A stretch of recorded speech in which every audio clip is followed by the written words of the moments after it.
Ketika kita bicara tentang narsisme, kita bicara tentang orang yang sangat egois, terlalu mementingkan diri sendiri, empatinya rendah, manipulatif, merasa harus selalu berada di posisi superior karena punya obsesi kontrol. Narsistik merasa tidak aman jika tidak memegang kendali penuh atas orang lain. Jika kamu tidak mengetahui tentang narsisme, mungkin awalnya kamu berharap si narsistik paling tidak ada sedikit perubahan ke arah positif. Tapi seiring berjalannya waktu, harapan kamu mulai runtuh.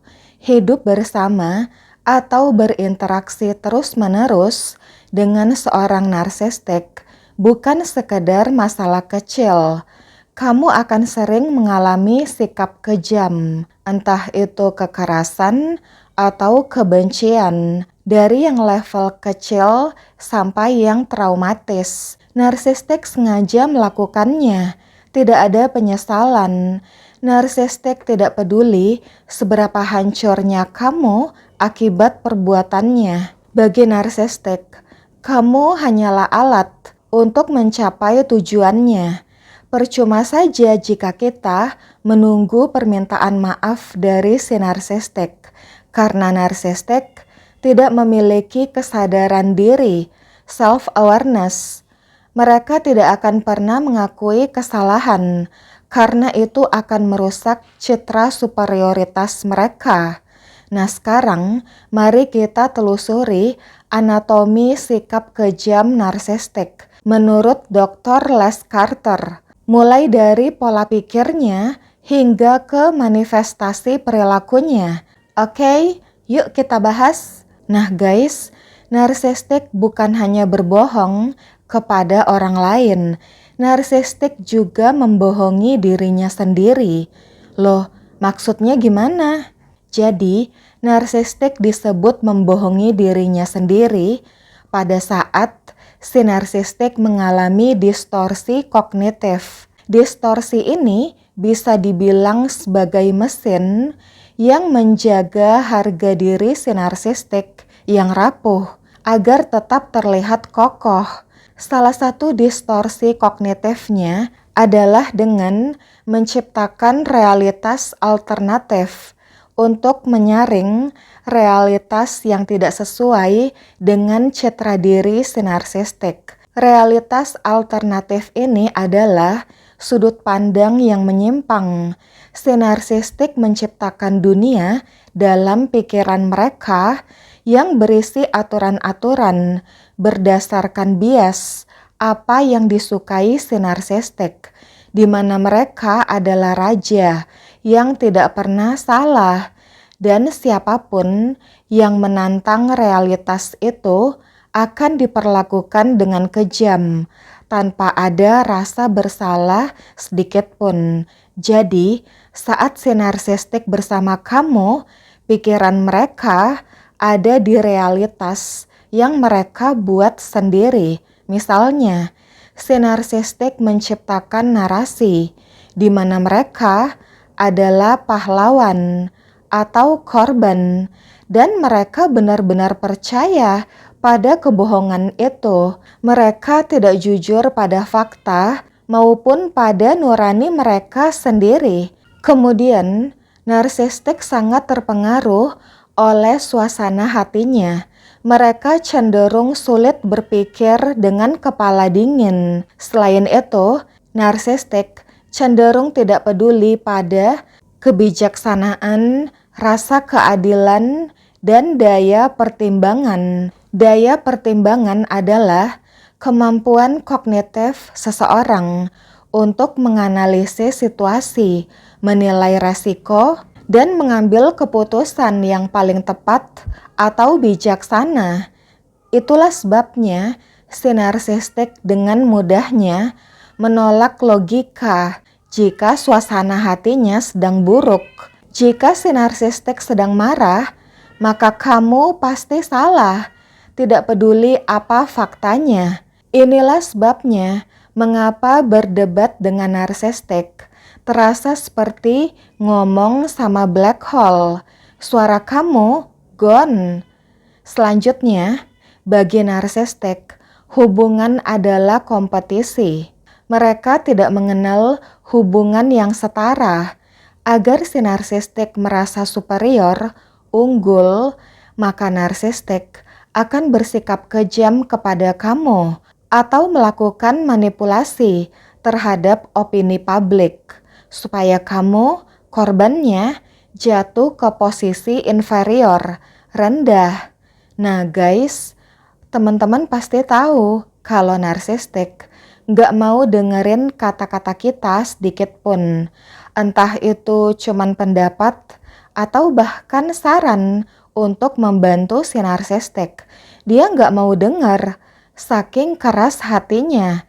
Narsistik cuman mau dengerin orang yang powerful atau berduit.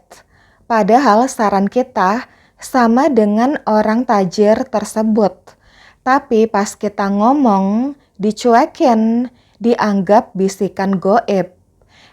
Pas si orang tajir yang ngomong, omongannya sama dengan omongan kita, langsung manut-manut si narsistik. Ih, ini orang tunduk ama duit kali ya. Tapi, ada kalanya narsistik mau dengerin kamu. Lah tumben, tapi sebenarnya narsistik tidak mendengar untuk memahami kamu. Narsistik mendengar hanya untuk mencari tahu apakah kamu setuju dengannya. Jika kamu mulai berbeda pendapat atau tidak setuju, si narsistik akan berhenti mendengarkan kamu dan mulai menceramahi atau mengintimidasi atau menyerang kamu secara verbal untuk memaksa kamu tunduk padanya. Jadi guys, sikap kejam si narsistik adalah hasil dari pola pikir yang terdistorsi, di mana kejujuran, logika, dan empati telah digantikan oleh kebutuhan akan kontrol dan pemujaan diri. Kemudian berikutnya, kita akan membahas bagaimana rasa tidak aman internal seorang narsistik berubah menjadi sikap kejam yang bermanifestasi dalam kehidupan sehari-hari. Jadi guys, narsistik cenderung sulit percaya pada orang lain, dan ini bisa mengarah pada sisi paranoia mereka. Karena si narsistik sendiri tidak jujur dan punya niat buruk, mereka memproyeksikan sifat itu kepada kamu dengan menuduh kamu tidak bisa dipercaya agar si narsistik merasa benar saat menyerang kamu. Kemudian, narsistik memiliki pemikiran biner, yaitu memandang dunia hanya menjadi dua tim, hitam dan putih. Tidak ada jalan tengah. Kamu kawan saya atau kamu musuh saya. Pemikiran biner ini ditambah sisi paranoianya tadi membuat pandangan si narsistik sangat kaku. Tidak ada ruang untuk perbedaan pendapat. Kamu harus patuh 100% agar masuk dalam kategori tim si kawan narsistik. Jika kamu tidak setuju sedikit saja mengkritik si narsistik sedikit saja, kamu langsung dianggap musuh. Kemudian, narsistik memiliki logika imperatif, yaitu hidup dengan aturan kaku tentang bagaimana orang lain harus bersikap. Kamu harus begini, kamu harus begitu. Ketika kamu tidak memenuhi standar mustahil si narsistik pun berkata pada dirinya sendiri, "Karena kamu tidak melakukan apa yang aku mau, maka aku berhak menghukum kamu." Sikap kejam dianggap sebagai hukuman yang pantas untuk kamu. Teman-teman pasti pernah melihat kan wajah si narsistik yang penuh amarah, terkadang saat berkonflik dengan kamu, tapi terkadang gak ada angin, gak ada hujan, kamu nggak ada salah apa-apa. Tiba-tiba si narsistik terlihat sangat marah. Kenapa mereka semarah itu? Nah guys, sebenarnya narsistik menyimpan kemarahan dari masa lalu di dalam dirinya. Kemarahan itu sudah ada jauh sebelum kamu suplainya datang. Kemarahan itu adalah trauma atau kebencian lama yang narsistik pendam. Jadi guys, kalau si narsistik bersikap kejam, menghukum kamu secara berlebihan, zolim, si narsistik ingin kamu berpikir bahwa kamu adalah penyebab kemarahan itu. Padahal bukan, kamu hanya dijadikan wadah atau sasaran empuk untuk meluapkan kemarahan terpendam, sampah emosional yang sudah penuh di dalam diri mereka. Emangnya si narsistik gak bisa nahan amarah? Kenapa mesti melampiaskan kemarahannya ke orang yang tidak bersalah? Begini guys, narsistik kan low empati. Orang yang low empati tidak bisa menghandle kekacauan batinnya. Jadi dia merasa harus meluapkan kemarahannya itu. Kemudian, narsistik cenderung manipulatif. Mereka memandang manusia bukan sebagai individu yang punya perasaan, melainkan sebagai alat atau objek yang bisa dimanfaatkan dan dieksploitasi jika alat itu tidak berfungsi sesuai keinginan si narsistik. Si narsistik akan memukul atau membuang alat itu. Perilaku manipulatif ini pada akhirnya semakin memperparah ketidakmampuan si narsistik untuk menjaga etika, kesopanan, dan akal sehat. Nah sekarang mari kita bahas bagaimana pola pikir di atas berubah menjadi tindakan nyata dalam kehidupan sehari-hari. Narsistik bisa sangat mengintimidasi atau sangat kasar. Jadi pada dasarnya, narsistik akan memberi pesan tersirat bahwa kamu akan menyesal jika melawan mereka. Hal itu tercermin dalam perilaku si narsistik. Penghinaan si narsistik bisa kasar dan berlebihan. Kemarahan si narsistik bisa sangat hebat. Jadi maksudnya, kesalahan kecil kamu akan dibalas berkali-kali lipat oleh si narsistik. Zolim gitu loh guys.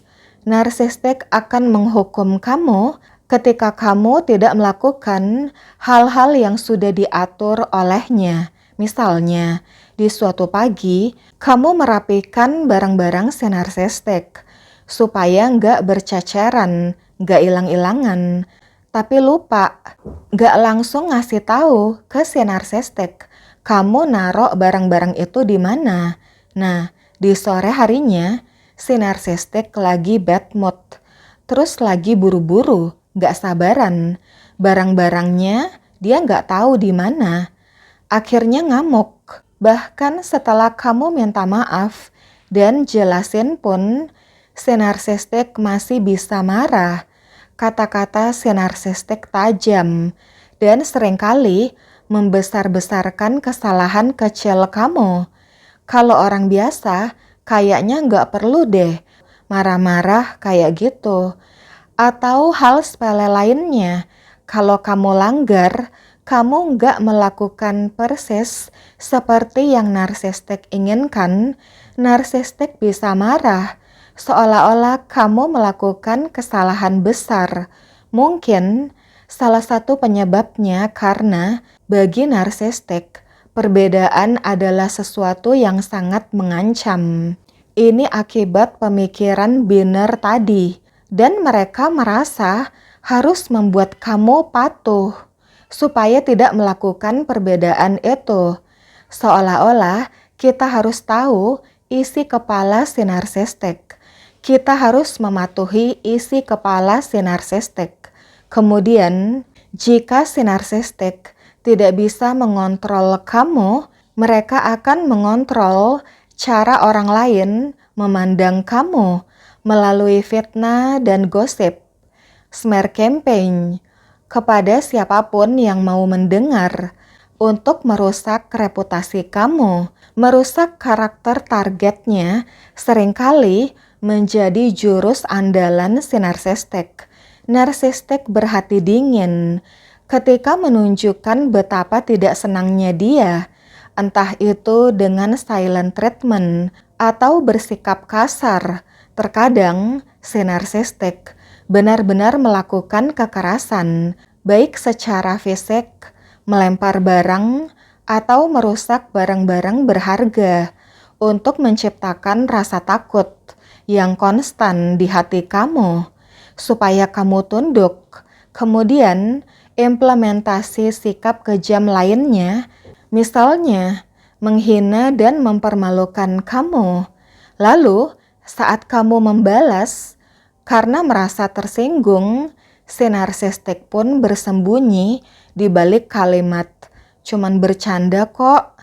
Narsistik tidak suka dikritik, tapi mereka acap kali mengkritik orang lain dengan mudahnya. Seringkali kritikan si narsistik dibangun di atas prasangka dan informasi yang salah. Mulutnya lebih cepat dari otaknya. Bo ya mingkem dulu, cek dan recheck informasinya benar atau salah. Narsistik slow aja mengucapkan hal-hal yang tidak fantas. Intinya, si narsistik pingin ngebully aja, mau bener atau salah, urusan belakang, buat seru-seruan aja bagi si narsistik. Atau dengan kata lain, si narsistik menganggap korbannya sebagai mainan. Kemudian, lambat laun kita akan belajar bahwa kita tidak akan pernah menyenangkan si narsistik. Pengorbanan, kesabaran kamu dianggap nothing, sia-sia bagi si narsistik. Kemudian, ketika kamu menyatakan pendapat atau perasaan atau interpretasi kamu, si narsistik acap kali membalas dengan meremehkan. "Kamu tahu apa?" Atau bilang pendapat kamu itu hal yang bodoh. Tujuannya untuk menjatuhkan harga diri dan martabat kamu. Narsistik ingin kamu meragukan kecerdasan dan persepsi kamu sendiri. Adakah orang biasa yang punya niat seperti itu, guys? Menurut saya kayaknya nggak ada ya. Jadi, narsistik sudah benar-benar larut dalam sikap kejam mereka. Lalu, bagaimana cara menghadapinya? Guys, narsistik sangat ahli dalam bermain kotor di kandang mereka. Narsistik sangat ingin kamu bereaksi keras terhadap sikap kejam mereka. Narsistik memancing kamu, misalnya berkata kasar atau menuduh kamu sembarangan. Kalau kamu bereaksi marah, si narsistik senang dan dalam hatinya, "Baiklah, ayo kita mulai." Narsistik jadi punya alasan untuk meledak lebih hebat. Jadi kayak orang yang nantang duel berkelahi. Bedanya, si narsistik duel silat lidah. Semakin kamu panik, emosi, bahkan tantrum, semakin happy si narsistik. Jadi guys, anggaplah si narsistik sebagai api supaya kamu tidak ikut terbakar. Jangan lompat ke dalam api tersebut. Tetap tenang, tahan emosi, sabar, dan teguh pada prinsip kamu. Penting untuk memiliki pemikiran sendiri supaya tidak terjebak dalam narasi si narsistik. Jadi, blokir kata-kata si narsistik dari otak kamu. Menghadapi narsistik memang sangat melelahkan secara mental. Oleh sebab itu, ada baiknya jika kamu berkonsultasi pada psikolog atau psikiater untuk mendapatkan perspektif objektif dan agar kamu tidak kehilangan jati diri. Narsistik akan semakin menunjukkan jati dirinya yang semakin cenderung ke arah kekejaman. Saat seorang narsistik menyerang harga diri kamu, kamu tidak perlu meyakinkan si narsistik bahwa kamu orang yang benar. Cukup katakan dengan tenang atau ucapkan dalam hati, itu kan jalan pikiran kamu. Dan siapa bilang kalau pikiran kamu benar? Ini untuk memisahkan identitas kamu dari kebohongan si narsistik. Hindari menjelaskan terlalu detail dan jangan berlebihan dalam membela diri. Narsistik tidak akan mau memahami kamu. Tujuan narsistik bukan mencari kebenaran dan mengambil jalan tengah, melainkan untuk mendapat kemenangan dalam argumen. Menunggu si narsistik berubah adalah kesia-siaan. Narsistik sudah merasionalisasi sikap kejam mereka dan mereka merasa benar. Jadi lebih baik asa pola pikir untuk menjauh dari si narsistik. Kamu hanya bisa mengandalkan dirimu sendiri karena si narsistik sama sekali tidak peduli dengan keselamatan dan kesejahteraan kamu. Jika si narsistik memaksa atau menyudutkan kamu agar tunduk padanya, ingatlah bahwa ini hidup kamu dan hanya kamu yang berhak memutuskan. Sadari bahwa saya tidak layak diperlakukan seperti ini. Kamu harus menyadari resiko jangka panjang dari sikap kejam si narsistik. Jadi, putuskan pilihanmu.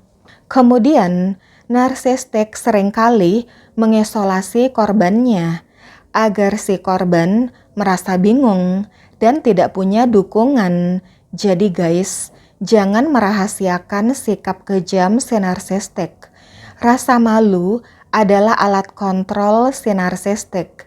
Dengan bicara kepada psikolog atau orang terpercaya yang punya empati, kamu menghancurkan dinding isolasi yang narsistik bangun. Kemudian, lakukan journaling. Tulislah kejadian, interaksi buruk, atau sikap aneh si narsistik. Ini membantu kamu tetap berpegang pada fakta, sehingga kamu tidak merasa gila akibat gaslighting atau manipulasi si narsistik. Kamu berhak mencapai kondisi hidup yang stabil dan damai. Selagi kamu masih berurusan dengan seorang narsistik, kamu sebaiknya membangun batasan atau boundaries. Belajar cara berkata tidak tanpa rasa bersalah. Kemudian melatih manajemen amarah. Karena si narsistik acap kali selalu memancing emosi. Serta pelajari cara menemukan kembali jati diri kamu. Entah itu dari buku, webinar, atau sumber lainnya. Ketiga hal itu akan memperkuat benteng mental kamu. Kamu tidak bisa mengubah seorang narsistik yang sudah berkomitmen pada kekejaman mereka. Satu-satunya variabel yang bisa kamu ubah adalah respon kamu, batasan kamu, dan kesehatan mental kamu sendiri. Kalau si narsistik menganggap kamu nothing, maka kamu juga mesti mengabaikan kehadiran si narsistik di hati dan kepala kamu. Jangan berikan si narsistik kepuasan dengan melihat kamu hancur atau membalas dendam, karena narsistik merasa menang jika berhasil mengubah kamu menjadi orang yang pemarah atau jahat seperti mereka.